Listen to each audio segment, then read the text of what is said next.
Kembali lagi di Rumput Teki Channel. Hari ini saya ingin menjawab pertanyaan dari teman-teman bagaimana menentukan suatu motor itu harus di oversize, ganti piston dan ringnya atau belum. Nah, untuk kempesnya oli pada ruang bakar itu bisa dicek dari kondisinya. Dari ini busi, jika diperhatikan dengan seksama, busi ini sudah menggumpal kerak-kerak. Kondisinya pula zatnya ini kurirnya sudah basah. Kondisi seperti ini mengindikasikan adanya oli yang masuk ke dalam ruang bakar. Tandanya apa? Ring shaker sudah mulai aus.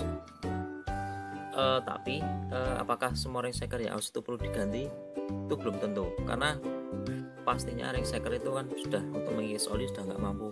Tapi kadang ring kompresnya masih bagus, jadi tenaganya tidak ada masalah. Cuman memang ada oli yang masuk sedikit ke dalam ruang bakar. Nah, saya kira itu bukan masalah yang besar jika businya tidak mudah mati, dan pula satu lagi olinya ini sisanya masih banyak, lebih dari setengah. Nah, apabila dalam kurun waktu 2000 km oli yang dikuras itu kurang dari setengahnya, itu patut untuk dilakukan pembongkaran. Tapi jika lebih dari setengahnya, itu masih bisa dipertahankan dan pula masih bisa dipakai hingga waktu di mana oli akan berkurang hingga setengahnya ketika 2000 km, ataupun businya jadi sering mati-mati. Karena pastinya oli yang masuk ruang bakar itu kan kena busi ini, businya jadi cepat mati. Tapi sekiranya kalau masih bisa hidup, ngapain harus dibongkar? Pertahankan saja, yang penting motor masih bisa jalan dan pastinya aman. Untuk mengetahui jumlahnya ini udah tinggal ini dituangkan ke bungkus olinya saja.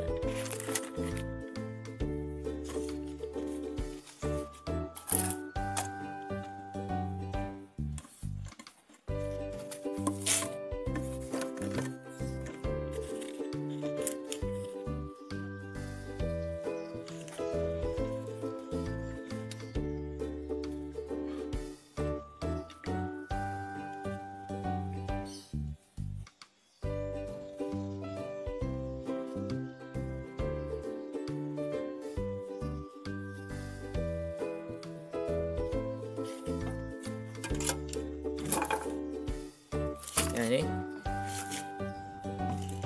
olinya segini, dengan kondisi oli penuh segini. Ini sudah tinggal kurang dari setengahnya ya. Ini waktu diwaspadai, bisa dilakukan penggantian untuk ring piston dan pistonnya apabila ini sisa oli yang digunakan itu kurang dari setengah dari penggantian rutin setiap 2000 kilo. Karena kalau ini ganti kehabisan, pastinya keausan akan meningkat, dan pula kalau sampai habis stang shakernya bisa macet pada pistonnya. Nah, demikian kesimpulan dari pertemuan kali ini adalah piston yang sudah rusak bisa ditandai dengan kerak di busi dan pula jumlah oli yang tersisa. Lakukan penggantian oli rutin setiap 2000 kilo dengan kondisi sisa yang berkurang semakin berkurang hingga kurang dari setengahnya. Silakan untuk persiapan diganti piston dan ringnya. Semoga artikel ini bermanfaat. Rumput Teki Channel, mantap.